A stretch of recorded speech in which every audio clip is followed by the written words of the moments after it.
magandang araw po sa ating lahat. Shout out kay Lori D. Magalpok. Yan, salamat po sa suporta mo sa Team Kalingap. Mabuhay po kayo.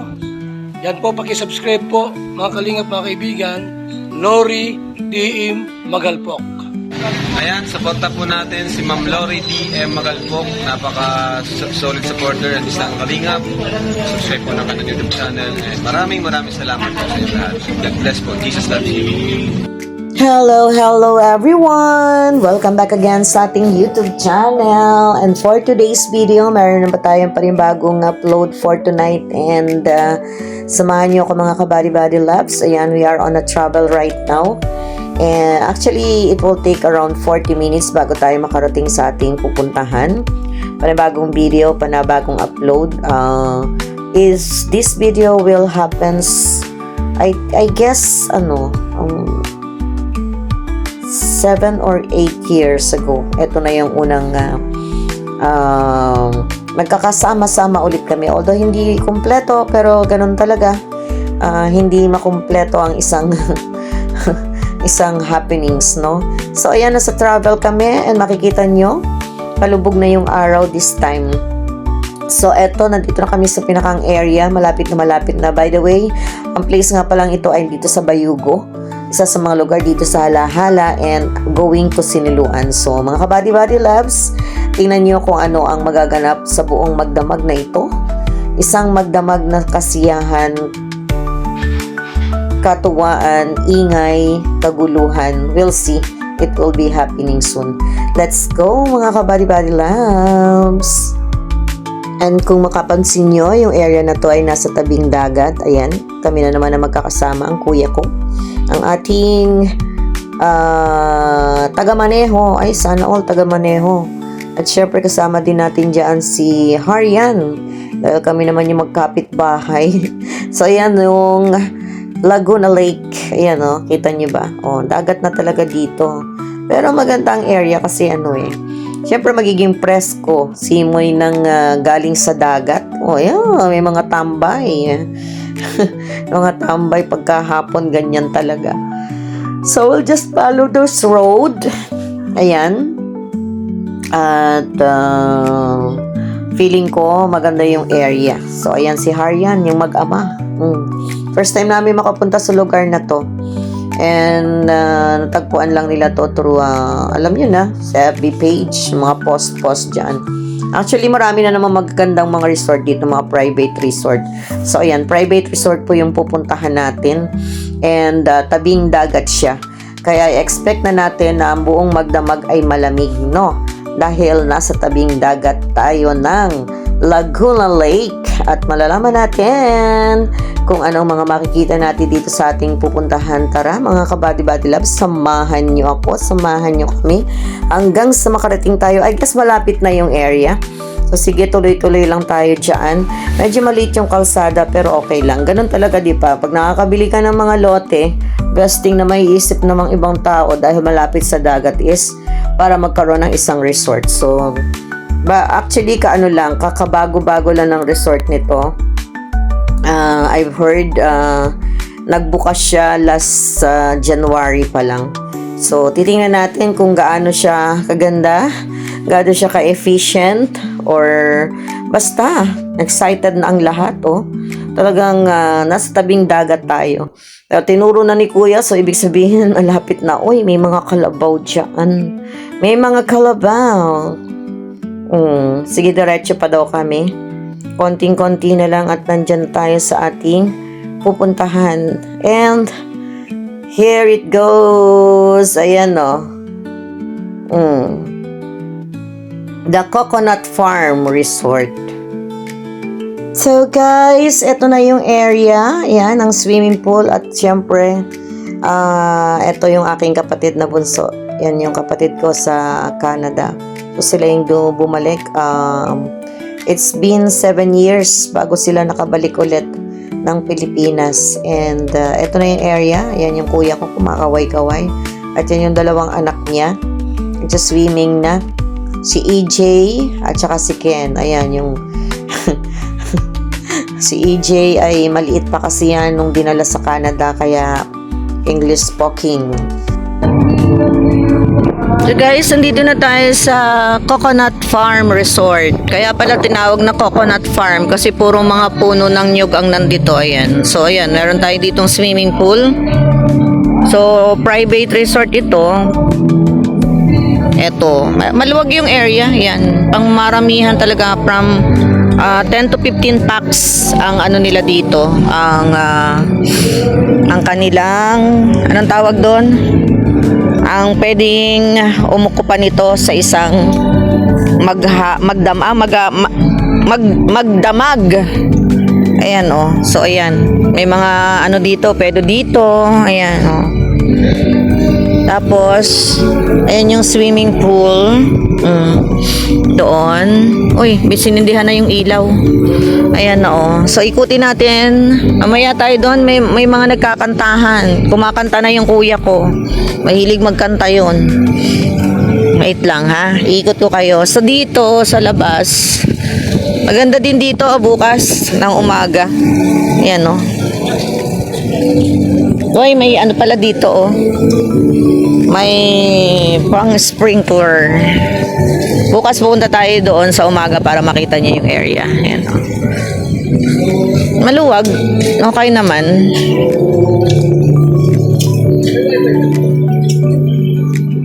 Ayan. Tapos yun yung ano. Tapos may mga ilang rooms yan, kuya? 3 room. Puro may AC naman ano? May AC ba? Okay. Ito yung pamangkin ko oh. Hi ka sa vlog ko. Hello. This is CJ. You know, this one is, he cannot speak Tagalog. Konti lang. Yeah, konti lang. But, pwede, makakaintindi siya. He can understand. But talking is most on English because... so, he was being so little when he go to Canada. So, that's how he is always speaking in English. The Canadian, what do you call? Canadian culture. Opo. Right? Oh. This is EJ. Tingnan nyo naman kung gaano katangkad di ang pamangking ko. Sus Mia! Napakalaki. Nung umalis yan dito, baby pa. Ano pa naman? Pakalaki ay. So, ayan yung area. Bukas na umaga pupuntahan natin doon. Dito tayo. Yan o.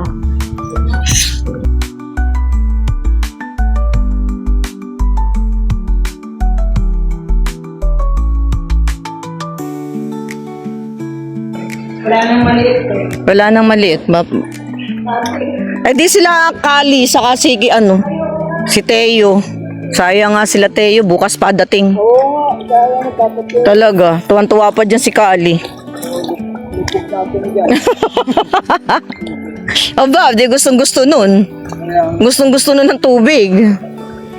May bata pa sana tayong maliit eh, wala sila ano. Si Kali saka si Teo. Teo. Ang ganda ng swimming pool oh. May mga kulay-kulay. Ha? O di mo, red na, green na. Ang galing. Laki naman mga pamangkin ko, di ba? Oh. May Korean, may Chinese. si Ken ang Chinese. Si EJ ang Korean. Si Harian, ano si Harian? Oo nga eh, pareho sila ni Ken. Pareho sila ng mata. Pareho sila ng mga Chinese. Di mo, tatangkad ng mga pamangkin ko. Ang ganda ng malinaw ang tubig.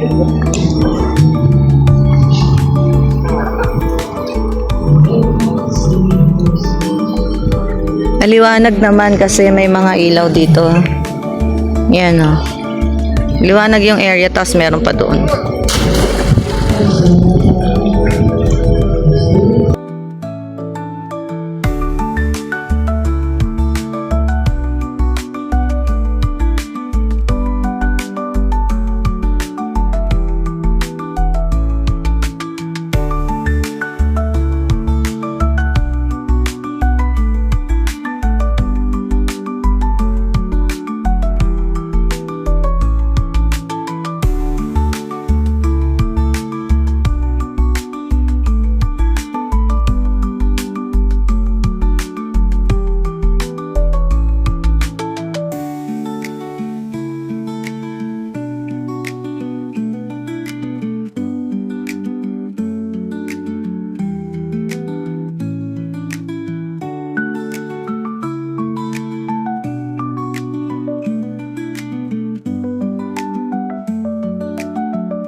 Ayan yung magkapatid.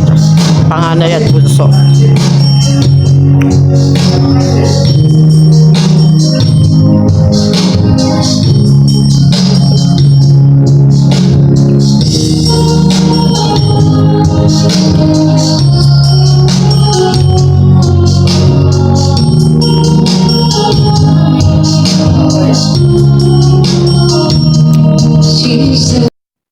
So, ayan, dumating na sila. Ito yung si Kyle, anak nung kapatid kong sumunod sa akin na babae, si Kie, asawa niya. Ito si Ken, yung anak nung bunso naming kapatid, si Mudra, syempre.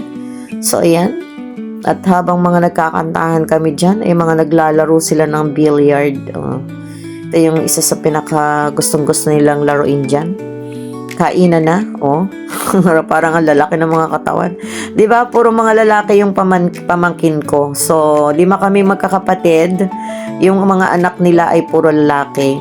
Yung sumunod sa akin na babae, anak niya, 2 lalaki. Maganda!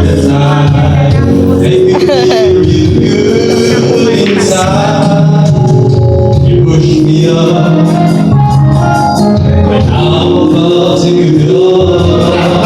You're on my side when no one seems to listen. And if you go, you know tears can help but show. You break this heart and tear me apart. And suddenly let's stop it. Oo. Kumuha kay kuya.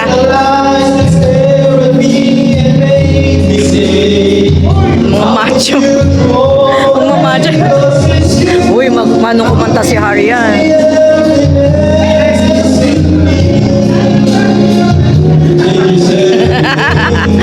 Naninili pa ba?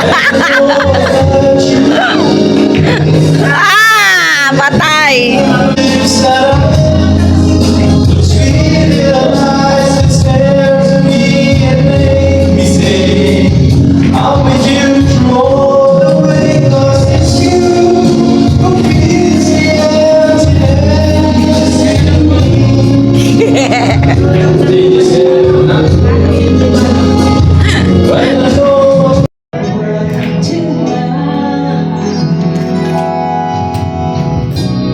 feel so free. It's like a fantasy. Having you next to me. Suddenly it's better. One touch, just don't say no. When you call suddenly, magic.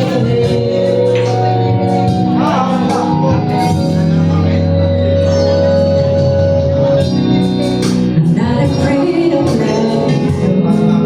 Gotta find what's right for me.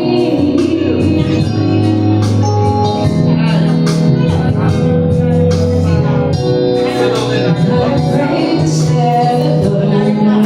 Is the way one touch, just don't say no when you fall in love. Suddenly, it's magic.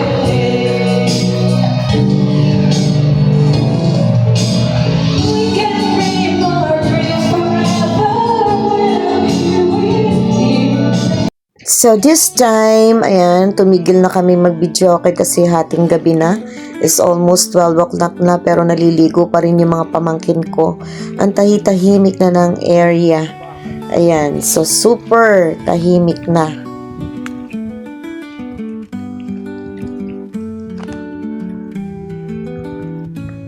Ito yung isang kwarto, oh. Ganito pala kita yung kita yung loob. Oh. Glass lang to. Glass siya. So, ito yung... Nasaan ang pintuan nito? Dito.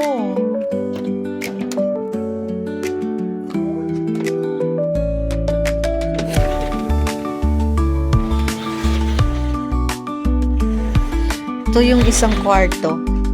Oh. Ang galing may ref. May may ref, may AC. Hindi pa bukas yung AC eh. Kasali ba to? Di ko natanong kung kasali tong kwarto na to. Tanong nga natin. Ayan o. May dalawang kwarto. Tapos, kitang-kita din dun sa labas kasi window. Glass. Glass yung pinto. Bagay kasi kung private full to, family lang ang mag-occupy. Kaya ganun. Kasi ito yung parking na isa.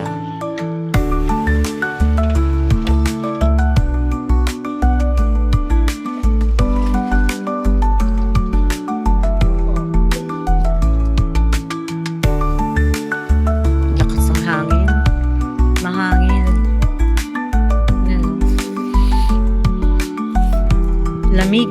Malamig dito sa labas sa gabi.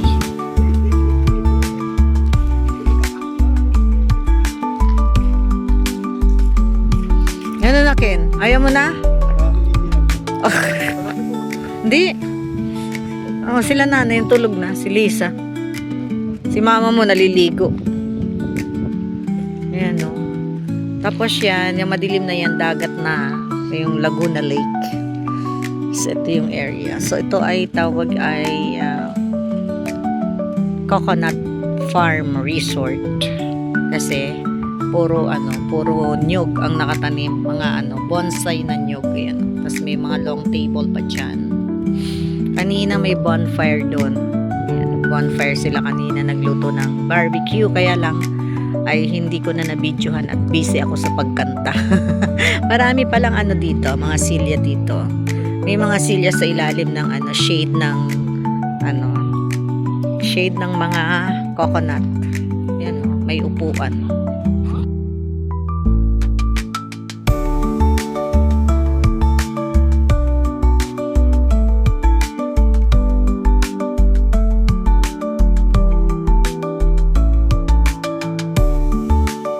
Yan.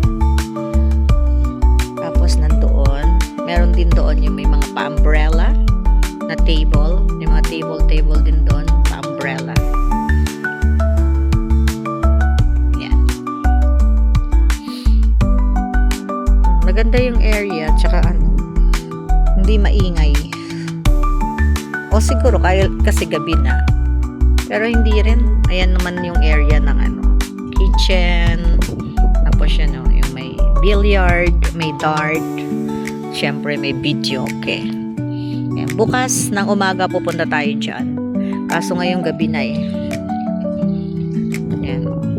Gabi na. Hindi naman natin makikita yung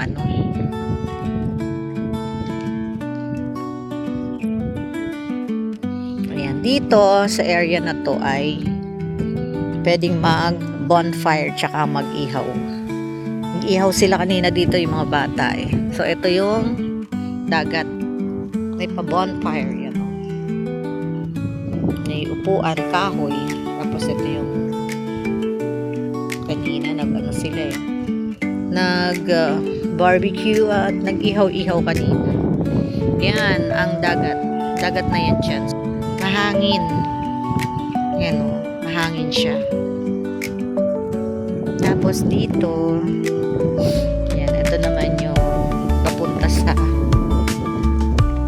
sa swimming pool. Ito yung mga coconut. Yan. So pagka mainit, bubukas lang nila yung mga dito, umbrella. Yan.